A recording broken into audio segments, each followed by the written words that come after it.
Bonjour Monsieur le Ministre. Bonjour. Merci de nous avoir accueillis au sein de votre ministère pour cette interview. Soucieux de la sécurité de la population, l'État a lancé il y a quelques mois l'opération Japata. Quel bilan peut-on en faire aujourd'hui? Je vous remercie. Vous savez, l'opération Japata est une mise ensemble de plusieurs forces, police, gendarmerie et armée. Donc c'est une force mixte au service de l'État pour pouvoir lutter efficacement contre les crimes de toute nature. Évidemment, cette idée est née suite, n'est-ce pas, à l'analyse qui a été faite par le gouvernement de la situation de sécurité le long de nos frontières, de la situation sécuritaire que connaît notre pays à l'intérieur et face, n'est-ce pas, à l'environnement international. Il fallait quand même que l'État, ayant pris en considération que la sécurité est avant tout un vecteur essentiel pour le développement, le gouvernement a lancé le 18 avril dernier l'opération Japata, qui consiste à organiser sur l'ensemble du territoire.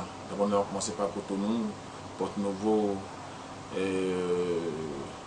Ablangadin, Calavi, organiser des patrouilles mixtes pour pouvoir intervenir rapidement et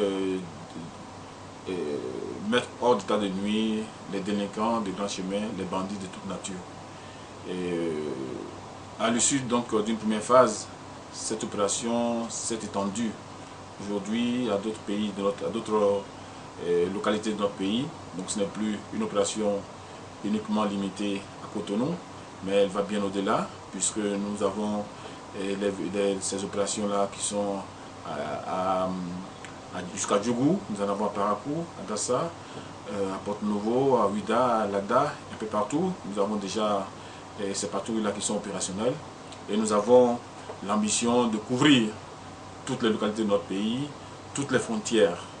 Et cette opération que nous avons voulu appeler Opération Japata 2013, nous pensons, au vu des résultats obtenus, qu'elle va s'opérer, qu'elle va se pérenniser, pourquoi pas, et constituer une force de soutien aux forces, aux structures habituelles, n'est-ce pas, de sécurité, à savoir la police et la gendarmerie. Cette force-là, l'opération Japata, viendra en appoint pour que partout où se commettent les crimes, où vous devez se commettre des crimes, ces agents, ces policiers, ces gendarmes, ces militaires soient présents, que leur présence partout soit un facteur essentiel de dissuasion et en même temps un élément essentiel pour pouvoir réagir rapidement face à toute tentative de commission de crime. À la date d'aujourd'hui, je peux vous dire que nous avons beaucoup, et là, le comité mis en place, l'état-major, puisque au niveau de l'état-major, nous avons une structure qui se charge de coordonner les opérations. Les chiffres sont communiqués mensuellement.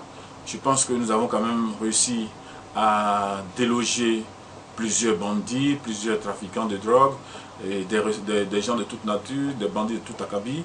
On a pu mettre la main sur beaucoup. Et beaucoup de ghettos qui abritaient ces bandits ont été détruits. Et aujourd'hui, beaucoup de localités et beaucoup de quartiers sont suffisamment sécurisés. Et cela se vérifie à travers les commentaires des populations elles-mêmes. Mais j'avoue que la sécurité est une quête au quotidien. Chaque jour, il nous appartient et il appartient à ces forces-là d'être très vigilants.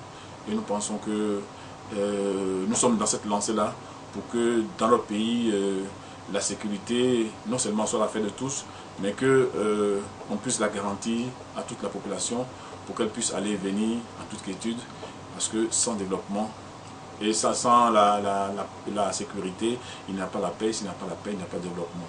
Et nous voulons nous développer, nous voulons engager notre pays dans la voie du développement.